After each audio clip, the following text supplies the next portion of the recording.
เขียมให้นี่นี่ครบสุดเนาะโมอยู่ในนี้นะโมกับสุดอยู่ในนี้นะแถมให้ลูกกำหนึ่งนะในกล่องสูบนะ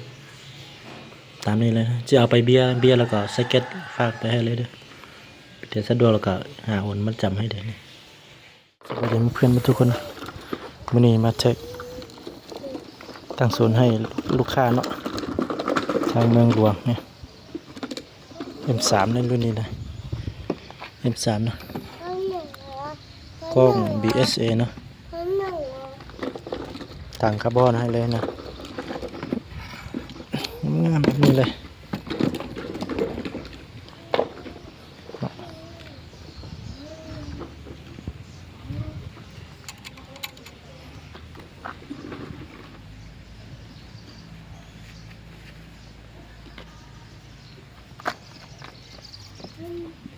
เห็นไหมเด้นี่มันดัดใส่โต๊ะใส่ตังอย่างนี้เนาะ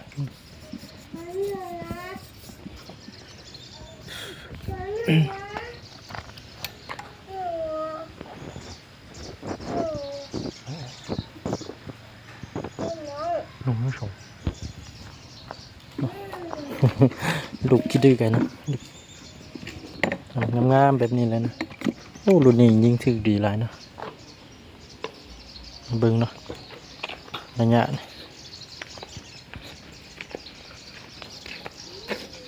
ประมาณ3 เมตรนี่เนาะ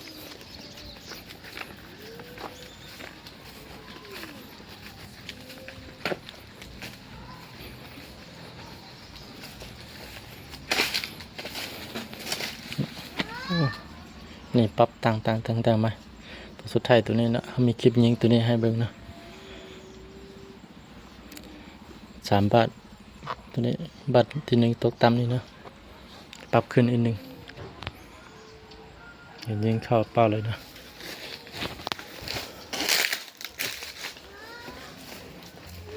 สถานที่ก็แคบด้วยเนาะถ้าท่านใดสนใจสามารถติดต่อได้เนาะยังมีพร้อมส่งอยู่นะ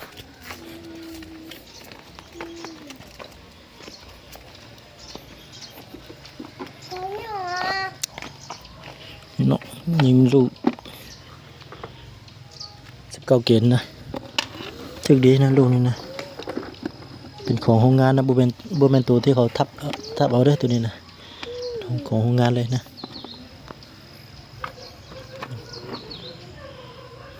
เว้าเรื่องนั้นเขาตั้งให้หมดเลยนะแต่ว่าไปฮอดแล้วก็ยิงพร้อมยิงเลยนะตัดใส่ตังอย่างนี้บ่งามแล้ว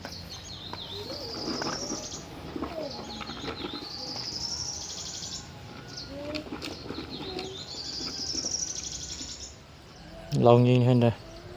มี3 บาทมี3 บาทตกใส่นิดนึงแล้วก็3 บาทก็ได้จะยิงตัวนี้ให้เลย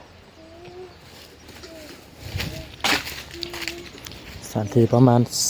19เนาะ20 เมตรเนี่ย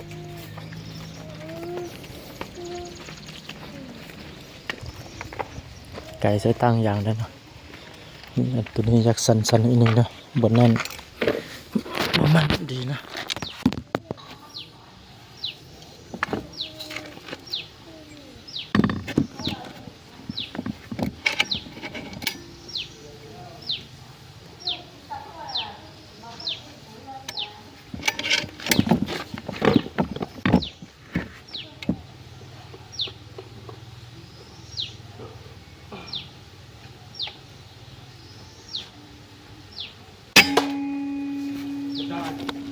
ถูกเก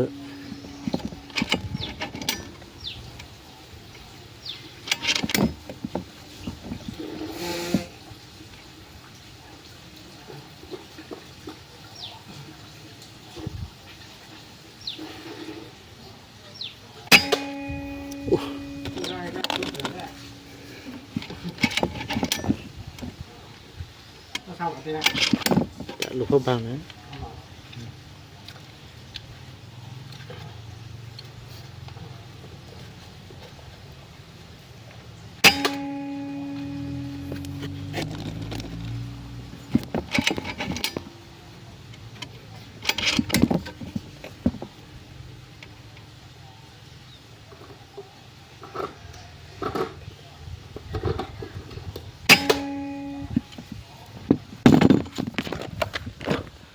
เบิ่งน้ำกันสั้นเช่นะบ้านหนึ่งตำแต่ว่า3บ้านในคลิป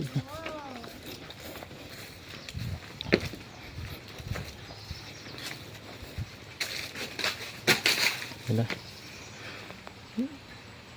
2บ้านเท่านี้นะบ้านหนึ่งคนนี้บ้านหนึ่งตกตำนี่ตำเนี่ยค่อยสัดใจ